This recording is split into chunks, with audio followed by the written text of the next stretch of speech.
Islamabad. More than a year since issuing notices to the Pakistanis mentioned in the Panama Papers, the country's tax officials are losing hope of obtaining information about the money used to buy assets abroad.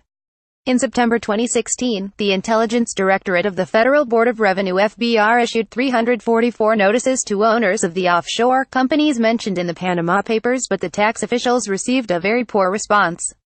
The poor response has discouraged the tax officials so much that they have not opted to issue any notices to those named in the recently revealed Paradise Papers. The officials feel that such revelations make good headlines but hardly provide sufficient grounds for the authorities to tax people. Notices sent over 1 year ago get poor response. A separate office was established at the FBR headquarters to collect information regarding the notices sent to owners of offshore companies. Official data show that show-cause notices mentioning penalties have been issued only to 10 persons in the 1 year since emergence of the Panama Papers. This shows that owing to several reasons the compliance is negligible. In the first show-cause notice, the penalty mentioned stood at Rs. 25,000 as per the income tax ordinance. Data available with DAWN show that only 72 persons confirmed their ownership of offshore companies. However, they did not admit to their assets. 12 individuals were reported to be dead in the responses received from their widows.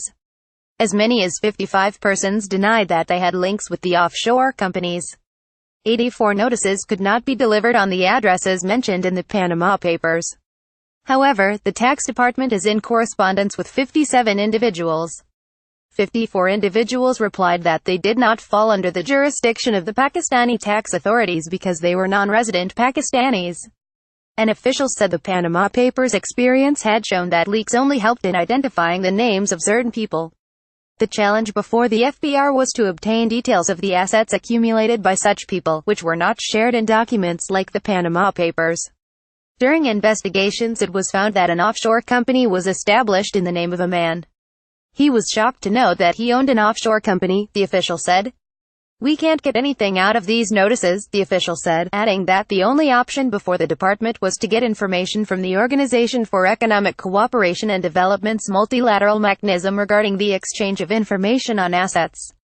Last year the FBR sent letters to 9 tax havens, the British Virgin Islands, Bahamas, Panama, Seychelles, Niue, Samoa, Mauritius, Anguilla and Jersey, asking them to share details of the assets owned by the people named in the leaks.